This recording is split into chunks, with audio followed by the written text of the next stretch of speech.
Good morning. Welcome to TCS Student News. I'm Chris White here with Donovan Hooper. This week, astronomers using NASA's Kepler Space Telescope announced that the planet-hunting spacecraft had increased its catalog by an additional 1,284 worlds. This is the greatest number of planets ever announced at one time, swelling Kepler's confirmed planetary haul to more than 2,000 and the number of indisputably known planets beyond our solar system to more than 3,000. Like nearly all of Kepler's worlds, the latest discoveries come from a single star-filled patch of sky in the constellations of Lyra and Cygnus. That's where the spacecraft began to stare after its launch in 2009, looking for telltale dips in the light from 150,000 stars as planets slid across their faces. Kepler stopped monitoring that particular region of sky in 2013. After hardware malfunctions forced its operators to change its observing strategy. It now seeks planets around a smaller number of stars in a narrow band of sky around the Sun in a new phase of its mission. Dubbed K2, mission scientists have long known that some fraction of the dips in starlight that Kepler saw during its primary mission were due to imposters, double stars, variable stars, and other astrophysical phenomena. To narrow its findings down to real planets, Kepler's team relied on painstaking, time-consuming observations from other telescopes on the ground and in space. Even before the speeches were finished, the votes were cast and her fate had been sealed.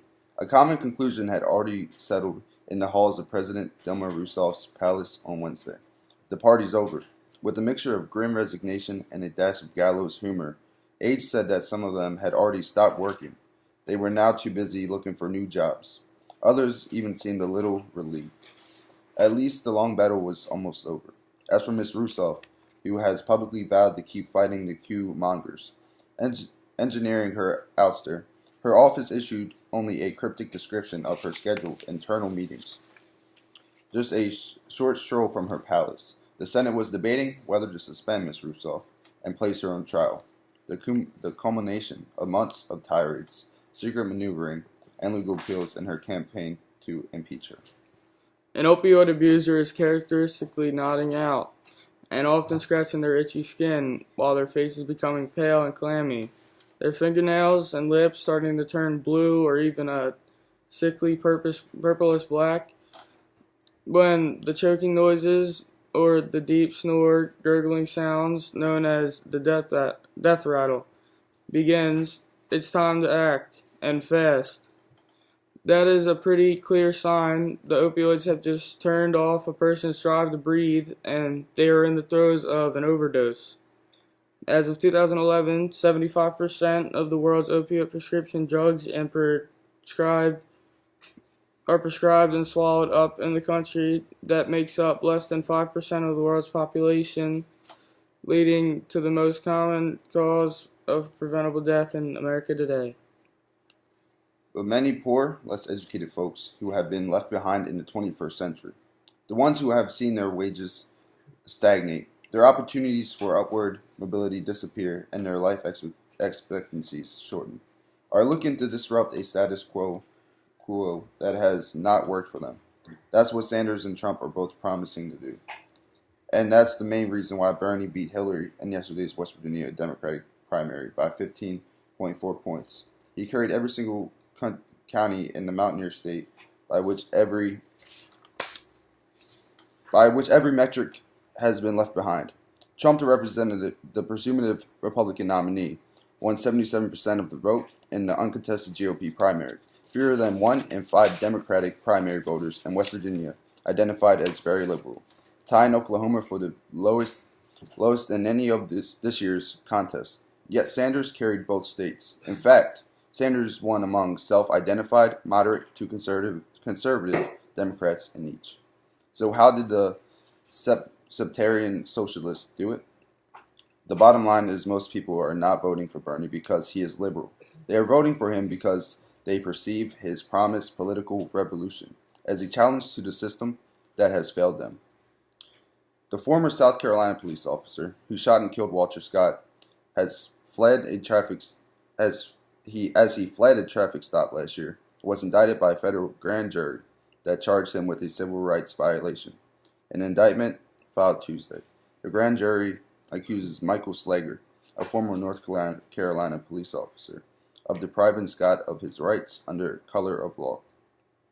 The grand jury said that when Slager shot Scott without legal justification in April 2015, he took away his constitutional right to be free from the use of unreasonable force by a law enforcement officer. Slager is also charged with obstruction of justice, with the grand jury saying that he knowingly misled the investigators by telling them that Scott, who was not armed, was approaching him with a taser. He was also charged with one count of using a weapon during a felony crime of violence. Magistrate Judge Bishop Marchant also signed an order Tuesday for a warrant to be issued for Slager's arrest, and the former officer was turned into the FBI on Wednesday morning, according to Andrew J. Savage III, an attorney for Slager. Turkey refused again on Wednesday to make changes to its anti-terrorism laws demanded by Brussels and a hardening of its stance that could jeopardize a major deal with the bloc covering migrants, free travel, and militants. EU officials and rights groups have accused Turkey of using broad anti-terrorism legislation to stifle dissent. Ankara says it needs the laws to battle Kurdish militants at home and threats from Islamic State and neighboring Iraq and Syria. Brussels wants Ankara to narrow its legal definition of terrorism and change some other laws to meet EU standards. As part of the wide-ranging deal to secure Turkish help in reducing the flow of migrants into Europe, but Ankara's Minister for EU Affairs, Volkan Bozkır, told broadcaster NTV Turkish legislator already met EU standards. The migration deal has sharply reduced the flow of refugees and migrants after some 1.3 million people passed through Turkey to reach Greece and Italy since the start of 2015. For many Turks, visa-free travel to Europe is the main reward in the deal, but Turkey has still to meet 5 of 72 criteria the EU imposed, including the narrower definition of terrorism. Thousands of Russian names on a list of offshore campaign companies suggest President Vladimir Putin's effort to crack down on such entities is ineffective, experts say, and highlights how keeping wealth abroad remains one of the few ways to keep it safe from corrupt local officials. A database published by investigative journalists on Monday showed over 6,000 Russian citizens and legal entities own or manage offshore companies through the Panamanian law from Mossack Fonseca. Spanning over 2 decades, the data showed no decrease in the number despite the government's efforts. Documents have sparked public outrage and investigations in the West, but in Russia the response has been muted. International media outlets with access to the full database say they show a network of Putin's friends handling large sums, allegedly for the president. Moscow has dismissed this as speculation. Here at TCS, we like to thank all of the people who support the school and all of its students. We have a lot of people walk through the doors of our school to simply help us out and help expand our education. But there's one person all of us here feel like does a phenomenal job at contributing to our success. Mr. Don. Mr. Don is a great person. He comes to school every Friday to help students with their writing skills. The students are assigned a topic every Friday morning to write about. The range is very broad. Most of most of it most most of it most of if not all topics are very fun to write about. Mr. Don allows us to use our creativity when writing. Mr. Don does a lot of other things for the students. He even gave the students tickets to a Torrey Smith charity basketball game out of the kindness of his heart. Those kind of things are what mean the most. It takes an exceptional person to be able to give up their own time out of their day to help benefit the success of the students. And for this, we thank you, Mr. Don.